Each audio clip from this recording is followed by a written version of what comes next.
नमस्कार, पीस ॲडमायरर्स ह्या आमच्या यूट्यूब चॅनलमध्ये आपल्या सर्वांचं स्वागत। आजच्या व्हिडिओमध्ये आपण माहिती घेणार आहोत एक इंटरेस्टिंग गोष्टीविषयी, आणि ती इंटरेस्टिंग गोष्ट म्हणजे अग्निहोत्र।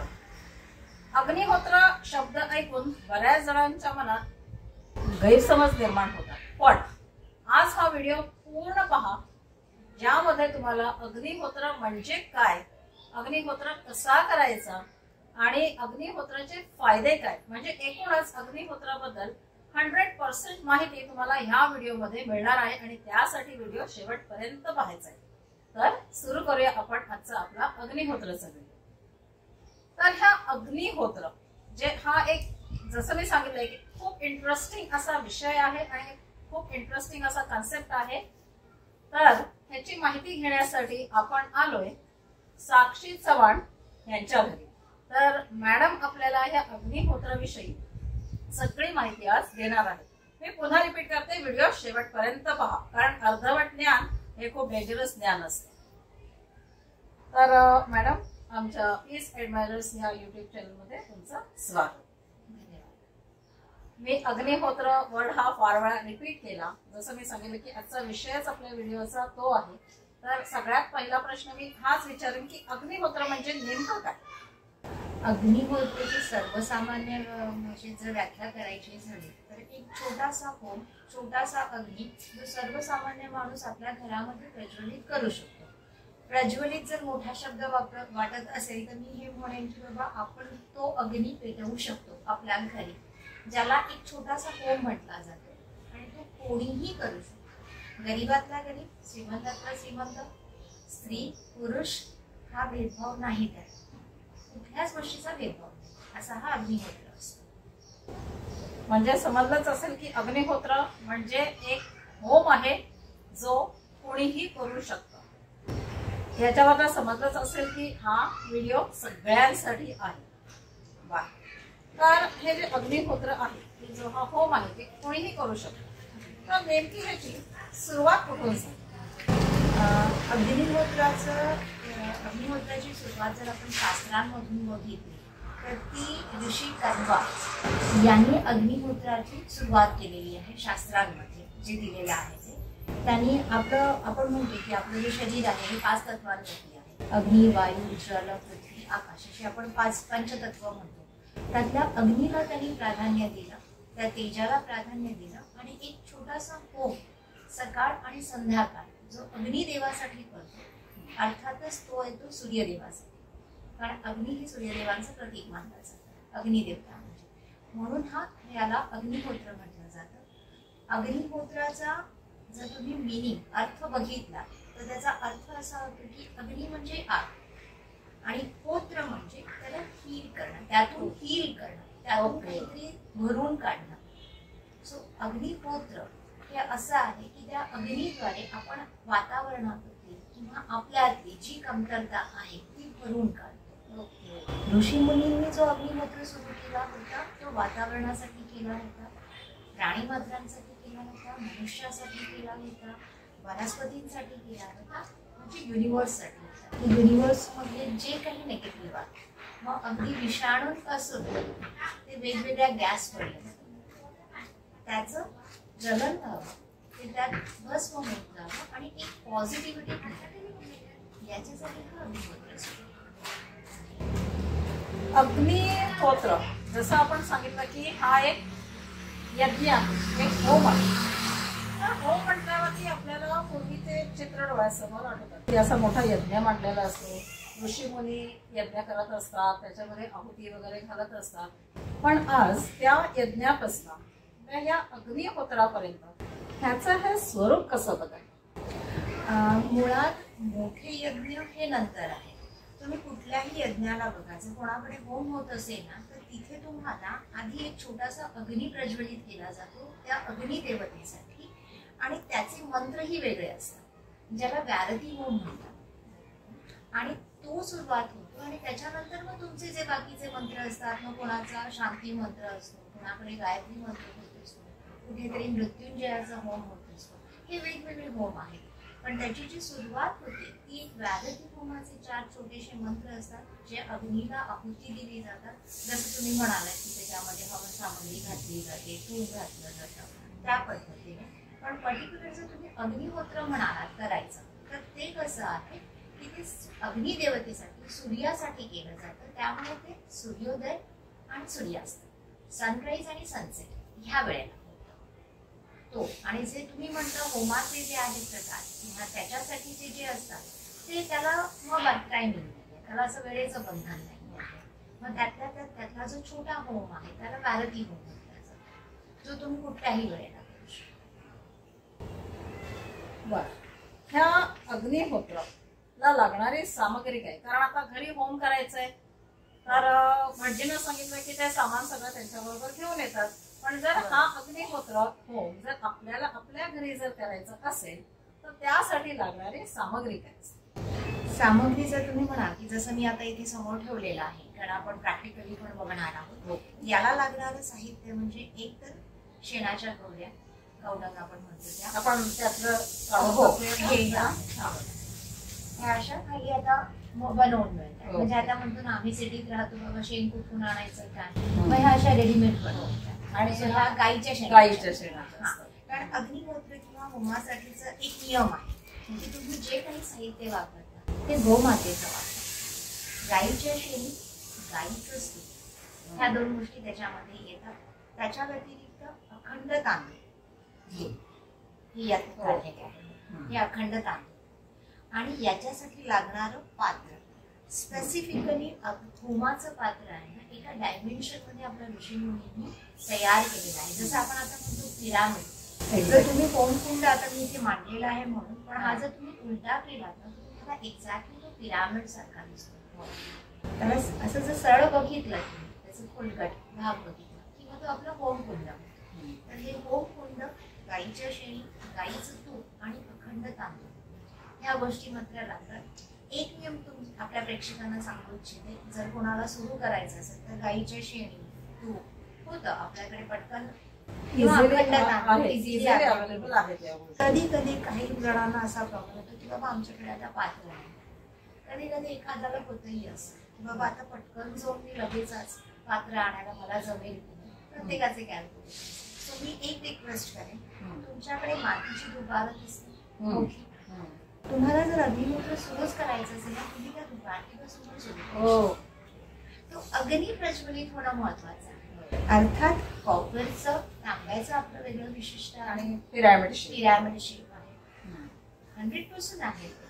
बट त्याच्यासाठी अग्निहोत्र न होणं हे जास्त चुकीचं. So I will request to everyone, मी एक रिक्वेस्ट करते की तुमच्याकडे जर पात्र सध्याला नसेल तर हरकत नाही, मातीच्या तुपारतीमध्ये त्याची सुरुवात तरी करा, त्या अग्नीला प्रज्वलित करा आणि ते जे तेज आहे ते तुम्ही तुमच्या घरी घ्या आणि मग बघा किती फरक पडतो.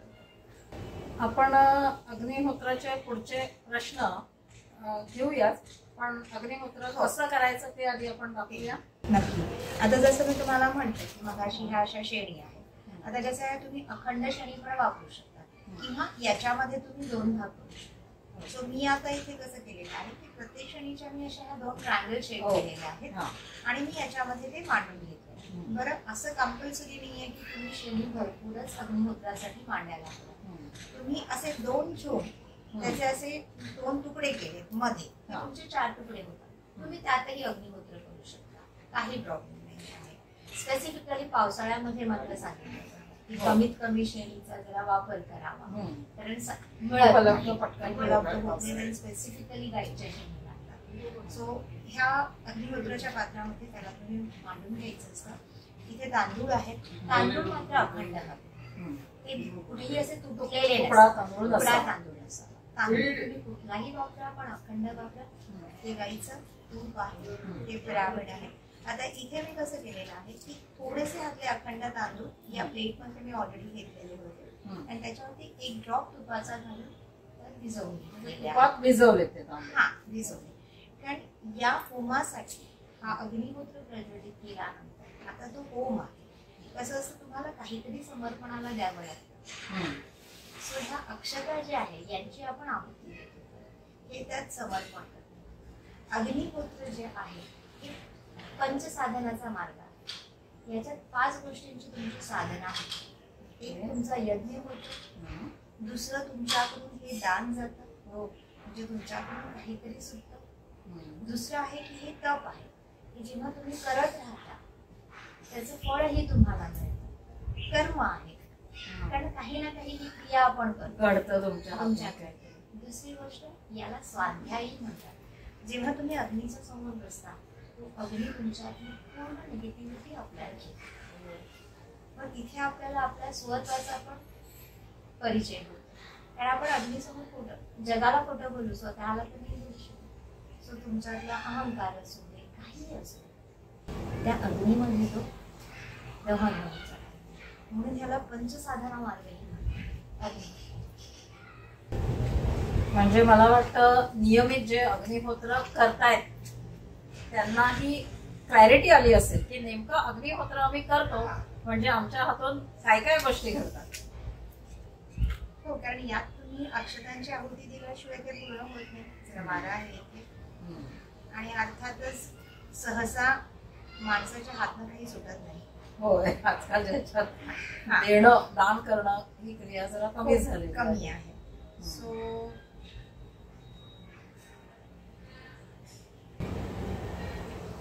काही जण ह्याला सुरुवातीला आपला शुद्ध कापूर पण वापरतात. तुम्ही यात भीमसेनी कापूर वापरू शकता. म्हणजे कसं होतं की जर तुपाचं थोडंसं प्रमाण आणि यात एवढं तूप लागत नाही, बट स्टील ते प्रज्वलित व्हायला कधी कधी शेणी ओढा असतात. लवकर ते प्रज्वलित करण्यासाठी कापूरचा सुरुवातीला वापर केला. कापडाचं कसं आहे वापरताना त्याला शक्यतो तुम्ही भीमसेनी कापूर वापरा. एक्झॅक्ट. कारण त्याचं कारण हे आहे की ह्या अग्निहोत्राची जी विकृती जे भस्म तयार होते, आज तुम्ही कुठेही जर तुम्ही बघितलं बऱ्याच ठिकाणी तुम्हाला दिसेल ते भस्म जे आहे त्याचे इतके फायदे आहेत. एक तर तुम्ही ते इंटेक करू शकता. ओके. त्याच्यानंतर जर तुम्ही ते पाण्यात घालता तर पाण्याचा pH लेवल वाढवतो. आज आपण आरोचं जे पाणी पितो ना त्याच्याही पेक्षा जास्त शुद्ध पाणी या वेगळं अगदी 1 लिटरमध्ये घेतात आणि त्याचा pH लेवल चेक करायला नॉर्मलपेक्षा जास्त सुद्धा असा अग्नी प्रज्वलित करून घ्यायचा असतो. इथे अग्निहोत्र सुरू झाल्यावरच मला म्हणजे इतकं आता छान वाटायला लागले, मी सांगू शकत नाही. जो ॲरोमा आपण म्हणतो वातावरणातला पूर्ण चेंज झालाय. आणि कसं होतं जेव्हा गाईच्या शेणीमधून जे ऑक्सिजनचं प्रमाण निघतं त्याच्यामुळे तुमचं वातावरण क्लिअर होतं. अगदी एक अग्निहोत्र नाही म्हटलं तरी जवळजवळ 1 किलोमीटरचा रेडियस आणि हा आमचा अनुभव आहे. जेवढ्याही घरातून अग्निहोत्र होतं ना त्यांना ह्याचा अनुभव येत असतो. हा अग्निहोत्र प्रज्वलित केल्यानंतर सकाळी जो करतो त्याचे 2 मंत्र आहेत. संध्याकाळचं जे आपण सूर्यास्ताला करतो त्याचे 2 मंत्र. आता एक ट्रायल बेसवरती खरंही अग्निहोत्राची वेळ नाहीये, पण तरी पण आपण सकाळचा अग्निहोत्र आपण करतो प्रेक्षकांना. सो आपण हे विचार करूया की आपण सूर्योदयाचा करतो. सूर्योदयाचा अग्निहोत्र करताना त्याचे 2 मंत्र आहेत. सूर्याय स्वाहा. जेव्हा आपण स्वाहा म्हणतो तेव्हा त्यात पहिली आहुती जाते. त्याच्यानंतरचा दुसरा मंत्र सूर्याय स्वाहा सूर्याय इदम नमः. हे माझं नाही, मी त्या अग्नीला देतो. त्याच्यानंतरचा जो आहुती आहे तो आहे प्रजापती स्वाहा. या परमात्म्याचा इदम नमः. म्हणजे दोन्ही गोष्टींमध्ये तुम्ही इदम न मम म्हटलं म्हणजे तुमचं काहीच दान झालं. तर आपण पहिला मंत्र घेऊया. सूर्याय स्वाहा सूर्याय इदम नमः. दुसरा मंत्र आहे प्रजापतये स्वाहा प्रजापतये इदम नमः. याच पद्धतीने सूर्यास्ताचे. सूर्यास्ताला फक्त अग्नेय, कारण तिथे सूर्य अस्ताला गेलेला असतो आणि तो अग्नी असतो फक्त त्याचा. मग अग्नेय स्वाहा अग्नेय इदम प्रजापती स्वाहा प्रजापती इदम असे हे एवढेच मंत्र आहेत. इथे हे जे गाईच्या शेणी ज्या रचल्यात ना, ज्या वेळेला तुम्ही थोड्या जास्त लावाल तर तर त्याची अरेंजमेंट अशी असावी व्यवस्थित की त्यात हवा खेळती हा, म्हणजे फक्त डंप करू नका त्याच्यामध्ये, असं अरेंज करा की ज्याच्यात हवा खेळावी, जेणेकरून तो अगदी व्यवस्थित प्रज्वलित. पिरामिडला जसे शेप दिलेले आहे तुम्ही ते अरेंज करू शकता. त्याच्यात एअर राहणं खूप महत्वाचं आहे, म्हणजे मग तो अगदी प्रॉपर एअरेशन त्याच्यात व्हायला पाहिजे. हे होम हवन वगैरे फार पूर्वी वैदिक काळापासून आपल्या याच्यात चालूच होतं, पण असं लक्षात येतं की मधल्या काळामध्ये कुठेतरी ही प्रथा थोडी लुप्त झाल्यासारखी झालेली, आणि आता यज्ञ आणि अग्निहोत्र ह्या रूपात ती परत आपल्या लाईफ मध्ये आलेली आहे. तर थोडं आपण म्हणूया थोडं स्वरूप बदलून. तर ह्या जर्नीचं कारण काय, ह्याच्याबद्दल काही तुम्ही क्लॅरिटी देऊ शकता? कसं आहे, जर आपण शास्त्रांमध्ये बघितलं तर अग्निहोत्र, होम हवन हे सगळे आधीपासूनचे आहेत आणि ते वैदिक पद्धतीने की ज्याच्यामध्ये फक्त संहिता आपण ज्याला म्हणतो, म्हणजे झाडाची जी मुळं असतात म्हणजे आहेत त्याच्यामध्ये पानांचं असू दे किंवा काय त्यांची आहुती दिली जायची, वेगवेगळ्या झाडांच्या काट्यांची वाळलेल्या, मुद्दामून त्या झाडाला कट होत नव्हतं, कोणी तोडत नव्हतं, पण त्याच्या वाळून काट्या पडतात, जी काही झाडं वाळली जात होती त्या स्पेसिफिकली झाडांची त्याच्यामध्ये फांद्या वगैरे त्याचे होम होते.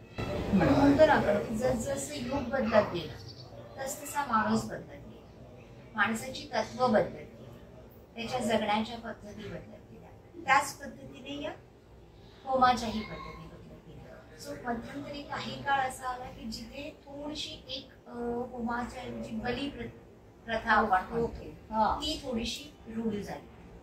जसा माणूस बदलला त्या पद्धतीने त्याच्या प्रथा बदलल्या किंवा त्याच्या विचारांप्रमाणे. सो कुठेतरी हे थोडस लुप्त होत गेलं. पण नंतर जर तुम्ही गौतम बुद्धांचा काळ बघितला, त्यांनी पुन्हा वैदिक पद्धतीचे होम आणायचा त्यांनी प्रयत्न केला. त्याच्यानंतरही त्याला तेवढं ते नाही त्यामुळे सक्सेस झालं.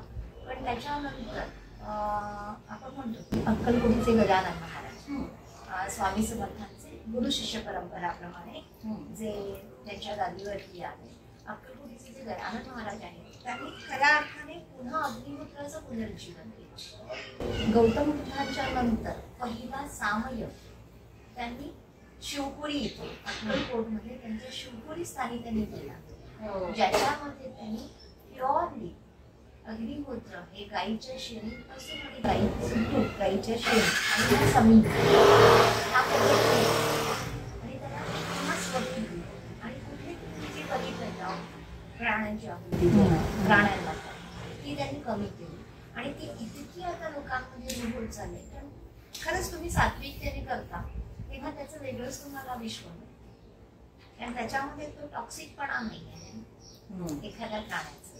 सात्विकतेने आणखी चांगले तुम्हाला त्याच्यामधून ऊर्जा मिळते. कारण अग्निहोत्र मुळात आपण करतोच त्याच्यासाठी की ते तेज मिळावं, ती एनर्जी मिळावी. या पद्धतीने जेव्हा आपण करतो त्याच्यामध्ये आणखी जास्त चांगलं. आता आम्हाला अग्निहोत्र सुरू करायचंय, आमच्याकडे सगळी सामग्री आहे. आता हे अग्निहोत्र करताना ऍक्च्युली कोणते नियम पाळावे? अग्निहोत्र करायचं असेल तर फार सोपे नियम आहेत.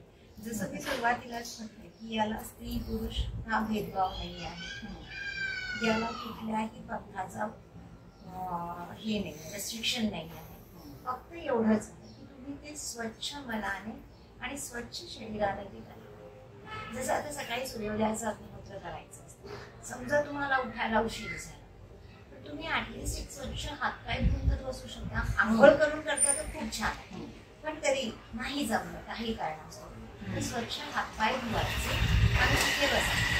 जसं मी तुम्हाला म्हटलं की सांगितले आहे, कॉपर पात्रापासून गाईच्या शेणी, अखंड तांदूळ, तूप आणि जे काही संध्याकाळी वगैरे आपण घेऊन बसलो आहे ते. समजा यातलं तुमच्याकडे शेणी आहे, तूप आहे, अखंड तांदूळ आहे, पात्र नाही आहे, हरकत नाही. मातीची लोकार सगळ्यांकडे असते. सुरू करायचं आहे ना तुम्ही त्यात सुरू. हा, पण याचा अर्थ असा नाही की तुम्ही त्यातच करा. कॉपर पात्र आणलं तर जास्त बेनिफिट तुम्हाला, कारण तांब्याचे आपले स्वतःचे काही त्याच्यामध्ये गुणधर्म येतात. सो त्याच्यामुळे तुम्हाला जास्त चांगला. आणि याला म्हटलं जसं स्त्री पुरुष असा भेदभाव नाही आहे. आणखीन एक गोष्ट मला छान शिकायला मिळाली ज्यावेळेस मी शिवपुरी मठामध्ये गेले होते. स्पेसिफिकली ह्याच गोष्टीसाठी मी गेले होते. त्यासाठी त्यांचं सेशन होतं. ते एक गोष्ट मला चांगली मिळाली शिकायला की अग्निहोत्र करायला आपण नेहमी म्हणतो की फक्त ज्यांच्या घरी व्हेज होतं त्यांनी करावं जास्त करून, असं नाही आहे. तिथे हा प्रश्न आला. ते म्हणाले जे नॉनव्हेज खातात ज्यांचं घरच अशा स्टेट मध्ये आहे की जिथे तुम्हाला समुद्र पर्याय नाहीये, त्यांचं जे रोजचं इंटेक आहे, फूड इंटेक आहे, त्याला समुद्र किनारा असल्यामुळे त्यांनी तेच खातात. मग त्यांच्या घरी अग्नी कसा प्रज्वलित होणार?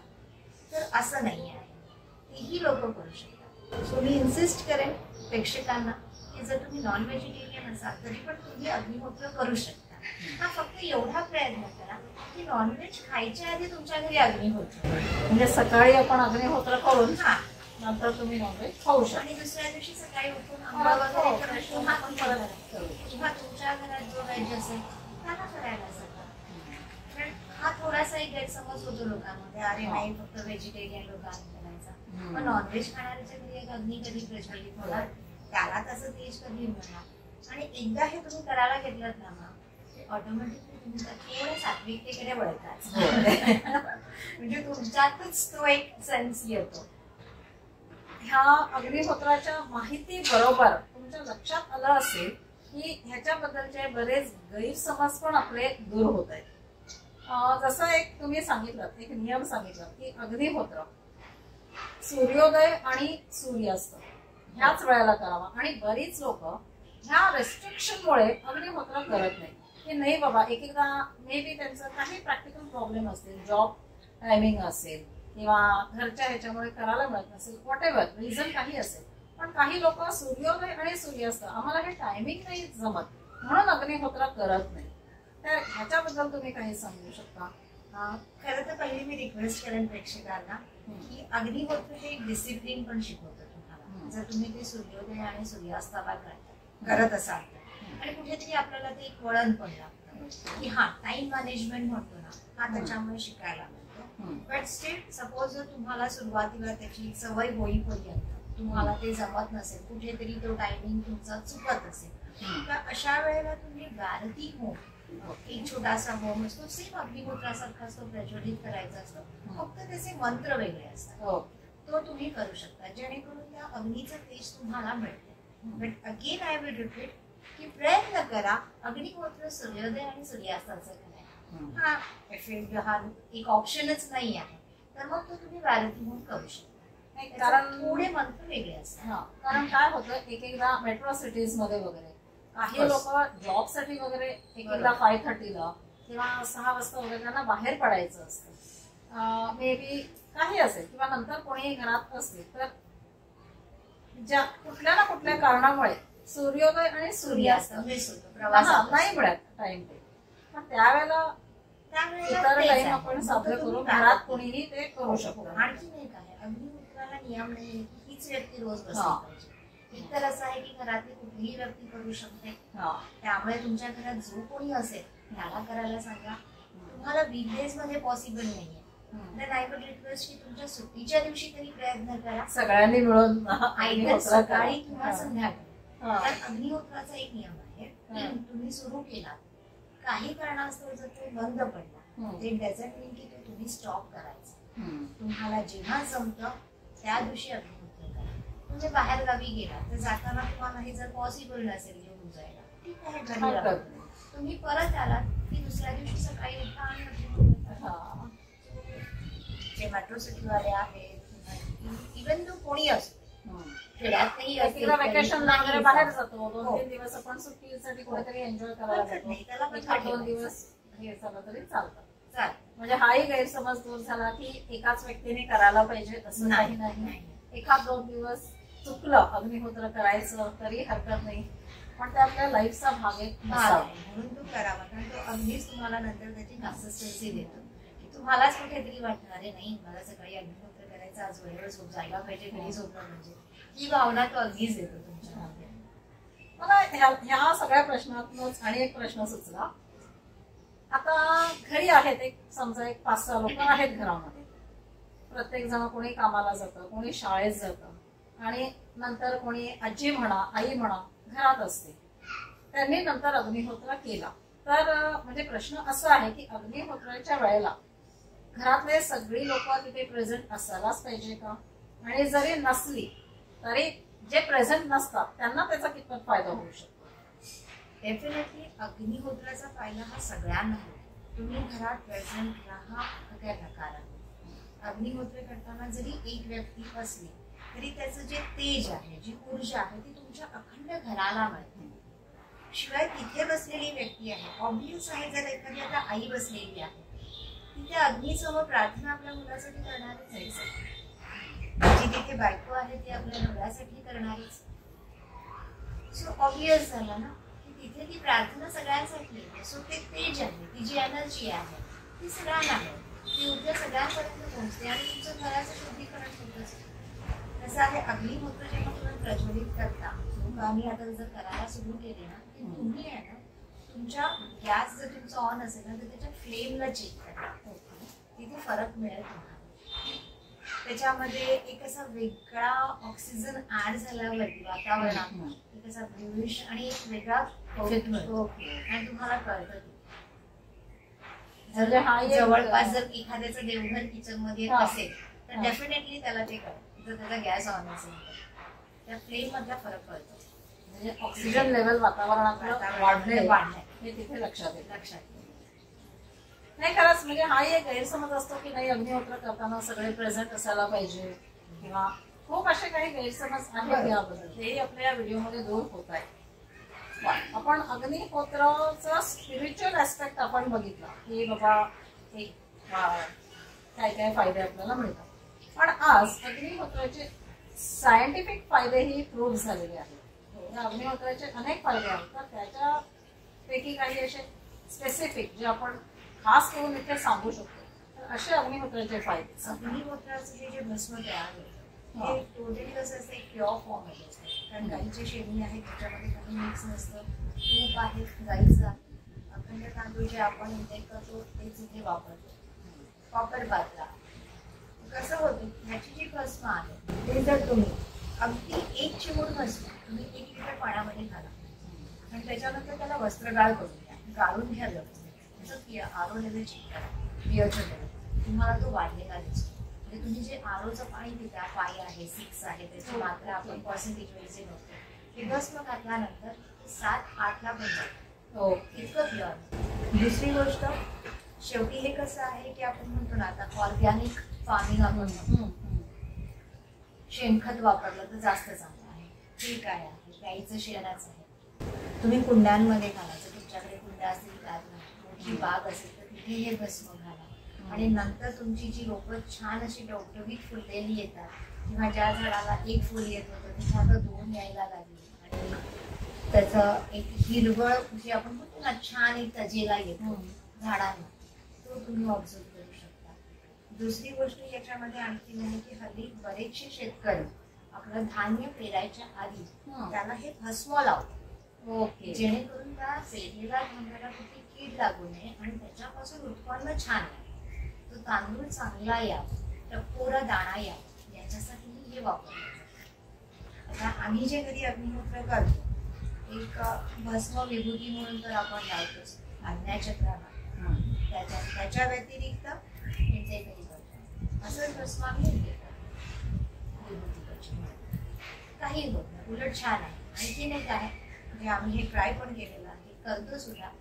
ते छान भस्म जेव्हा आपण गाळून जरासं व्यवस्थित चाळून वगैरे ठेवतो त्याच्यानंतर तुम्ही थोडंसं त्याच्यामध्ये रोज वॉटर किंवा पाहिजे तर थोडीशी मुलतानी माती मिक्स करा, त्याचा फेस पॅक म्हणून होतो. त्याचा ऑइली फेस असेल ना त्याने वापरला तर खूप छान इफेक्ट मिळतो, ग्लो मिळतो त्या गोष्टी. किंवा त्याचा तुम्ही लेप म्हणून पण वापरतो, पायाला कुठेतरी ग्रीस लावला किंवा आपण म्हणतो ना कुठेतरी सुचलेला अशा वेळेस जर तुम्ही मुलतानी माती ह्याच्यात शेरू आपलं असतं ना शाडूची माती आपण म्हणतो गणपती बनवतात त्या मातीमध्ये हे भस्म मिक्स करा आणि त्याचा एक लेप लावा, हळद हे भस्म आणि ती माती तिन्ही मिक्स करून लावा हेअरलाईनला किंवा त्या ट्विस्टच्या जागेला तुम्हाला स्वेलिंग होतं की नाही. आणि हे सगळीकडे प्रूव्हन व्हायला म्हणजे असं नाहीये की उगीच बोलतो आपण. आणि वातावरणातलं ऑक्सिजन वाढला श्वास चांगला घेणार आपण. जेवढं ऑक्सिजन प्युअर असेल चांगलं असेल तेवढेच विचारांमध्ये प्युरिटी येते. कारण माणसाची चिडचिड कमी होते, हेल्थ चांगला राहतात. सो सायंटिफिक रिझन्स पण आहेत. मी आता तुम्ही जसं म्हटलात ना, मी त्यांच्या घरी गेलेले आणि तो मुलगा कुठून तरी असा खेळून आला, त्याला काहीतरी लागलेलं. त्यांनी पटकन एक चिमूट ते अग्निहोत्राचा भस्म घेतला आणि लावलं. तेव्हा मी विचारलं की काय झालं. नाही म्हणे, आमच्या मुलांना काही थोडं दुखलं खुपलं थोडं मायनर पेन झाले की ते सरळ ते इव्हन तसं ड्राय भस्म घेऊनही त्या दुखलेल्या जागी ते लावतात. म्हणजे हे मी बघितलेलं आहे प्रत्यक्षात. म्हणजे इव्हन वातावरण तर शुद्ध होतच, इव्हन ह्याचं जे भस्म आहे त्याचेही अनेक फायदे आहेत. अग्निहोत्र हा छोटा होम झाला, तर काही वेळेला आपल्याला शांती होम किंवा काही असे होम सजेस्ट केले जातात. तर तशा होमला अग्निहोत्र हा पर्याय असू शकतो. मी कसं म्हणणार की प्रत्येक होमाचं आपलं वेगळं महत्व आहे. आता कोणी जर एखाद्या वास्तूच्या शांतीसाठी होम सांगितलेला असेल तर त्याच्यामध्ये ज्या देवता येतात वास्तुपुरुषासाठी येतात तो एक वेगळा भाग झाला. आता कोणी त्र्यंबकचा मृत्युंजयाचा करत असेल तर तो एखाद्याच्या लाईफला घेऊन असतो. सो प्रत्येक होमाचे आपले वेगवेगळे कॉन्सेप्ट आहेत. पण हे सांगेन मी की कधीतरी फार मोठा त्रास आल्यावरती जाऊन तुम्ही होम घालणार आणि त्या अग्निदेवतेला प्रसन्न करायला हवं. तर त्यापेक्षा हा एक रोजचा 5 ते 10 मिनिटाचा वेळ आहे. तुम्ही रोजचा होम प्रज्वलित करा, रोज अग्नी तुमच्या घरी प्रज्वलित होते, रोज अग्नीला त्या अग्नीची पूजा करा आणि मग बघा ना तुम्हाला किती इफेक्ट मिळतो. मग कधीतरी जाऊन मोठे होम घालण्यापेक्षा हे छोटे छोटे होम रोज डेली बेसवर करा आणि त्याचे इफेक्ट घ्या तुम्ही. म्हणजे मोठ्या होमांपर्यंत जायची तेवढी गरज लागणार नाही असं वाटतं. पण प्रत्येकाचं आपलं एक वेगळं ते तर आहे. म्हणजे एक एकदा काय वाटतं की हा बाबा हा आपला होम आहे, पण जसं तुम्ही म्हटलं की प्रत्येक होमाचं एक वेगवेगळे स्पेसिफिक मंत्र पण असतात, त्याची करायची पद्धत असते, त्याला लागणारी साधन सामग्री, तर त्या पद्धतीने ते होम झालेले बरे. म्हणजे प्रत्येक ह्याला अग्निहोत्र पर्याय असू शकेल असं नाही, पण नियमितपणे करावं जेणेकरून मोठे प्रॉब्लेम घरी येणार. छोट्या छोट्या गोष्टी. इथे मी अग्निहोत्राचा माझा एक स्वतःचा एक अनुभव सांगेन. कुठल्या ना कुठल्या एक म्हणजे झालं by some of the other reason अग्निहोत्र आमच्या घरात जो नियमित होत होता तो थोडे दिवस बंद झाला. तर आणि मला थोडे हेल्थ इश्यूज मी फेस करत होते. एनर्जी लेवल माझी अशी खूप काहीतरी डाऊन झाले, ड्रेन झाले असं मला वाटायला लागलं. आणि नंतर अग्निहोत्र सुरू केलं आम्ही परत. कुठलेही मी मेडिसिन्स घेतले नाही, काही नाही, पण 8 दिवसात मला माझ्या हेल्थमध्ये मला बरेच चेंजेस आले. म्हणजे जे अगदी मी थकलेले वाटायचे, आता थोडं काम करून नाही आता थोडं झोपूया वाटायचं, तर 8 दिवसातच म्हणजे काय माहिती नाही वातावरणच मला एक एनर्जेटिक झालं. वातावरणामध्ये एकतर ऑक्सिजन लेवल तुमचा वाढला, दुसरी गोष्ट त्या अग्नीमध्ये जे निगेटिव्ह असतं ते त्यात बर्न होत गेलं. त्या 10 मध्ये अग्नीच्या 10 मध्ये तो 10 बर्न झाला. सो ऑटोमॅटिकली मध्ये आपल्याला फ्रेश वाटायला लागतं. हा काहीतरी एनर्जी मिळते, ऊर्जा मिळते. तुम्ही मगाशी एक ते अक्कलकोटच्या मठाचा उल्लेख केला, तर आपण ह्या व्हिडिओमध्ये एंडला त्याचं ऍड्रेस किंवा ज्यांना कोणाला जर जास्त माहिती याच्याबद्दल पाहिजे असेल तर आपण ते डिस्प्ले करू शकतो का माहिती? या व्हिडिओच्या शेवटी आम्ही एक स्लाइड डिस्प्ले करू जेणेकरून तुम्हाला तो ऍड्रेस कॉन्टॅक्ट नंबर मिळेल. ज्यांना कोणाला अग्निहोत्राबद्दल जास्त माहिती पाहिजे असेल तर तुम्ही डायरेक्टली त्या नंबरला कॉन्टॅक्ट करू शकता, किंवा ह्याच्या विषयी काही प्रश्न असतील तर ऑफकोर्स आमच्या कमेंट बॉक्समध्ये पण तुम्ही टाईप करू शकता. तुमच्या प्रत्येक प्रश्नाचं उत्तर दिलं जाईल. ह्या अग्निहोत्राचे आपण बरेच फायदे बघितले. ऑक्सिजन लेवल ह्याच्यावरना, हे ऑक्सिजन शब्दावरना मला आठवला तो कोविडचा काळ. या कोविड टाइम मध्ये ज्यांच्या घरात अग्निहोत्र चालू होतं त्यांनीही त्यांचे काही अनुभव सांगितलेले आहेत. तर त्या कोविड टाइम आणि अग्निहोत्र ह्याबद्दल तुम्ही सांगा. डेफिनेटली असं आहे ना, कोविड टाइम जर तुम्ही काढला तर आजही मला आठवतं, कारण माझ्या स्वतःच्याच घरामध्ये माझ्याच मिस्टरांना कोविड झाला होता, ज्यांचा सॅच्युरेशन होता 84 फर्स्ट वेव्ह, आणि माझ्याकडे अग्निहोत्र त्याच्या आधीपासून सुरू आहे. तर म्हणतात ना की त्यावेळची परिस्थिती अशी होती की मी, माझे मिस्टर, माझी मुलगी, म्हणजे मी स्वानुभवावरून थोडंसं एक्सप्लेन करते. 3 माणसं, आणि त्यावेळेस माझ्याकडे एक कुत्राही होता पाळलेला, असे आम्ही 14 जण, आणि हॉस्पिटलमध्ये ऍडमिट करावं की काय करावं ही परिस्थिती होती. मुलगी लहान, मी एकटी. सो आम्ही एक डिसिजन घेतलं की नाही, जे होईल ते बघूया, आपण घरीच काळजी घ्यायची आणि घरीच करायचं, कारण बेड्स अवेलेबल व्हायला पण फार मुश्किल होतं. पण डेफिनेटली मॅम तुम्हाला मी सांगते, अग्निहोत्राचा जो प्रभाव आम्हाला मिळाला त्यावेळेस, कारण आधीपासून माझ्या घरी अग्निहोत्र होत होतं, त्यामुळे जी प्युरिटी असते ती खूप मेंटेन झालेली होती घरातून, because of that oxygen level. कारण त्याच्यामध्ये कसं होतं की तुमच्या ह्याचा जो तुम्ही हे पण म्हणू शकता की अग्निप्रज्वलित झाल्यानंतर वातावरणामध्ये ह्या धुराचं जे मिश्रण होतं त्याच्यामध्ये बरेचसे कीटाणू जे अनवॉन्टेड आपण म्हणतो ते बॉर्न होऊन जातात त्या वातावरणात. त्यावेळेस मला कसं सकाळ संध्याकाळ आम्ही करत होतो, कसंही शेण तूप आणि अखंड तांदूळ अवेलेबल करून घेत होतो.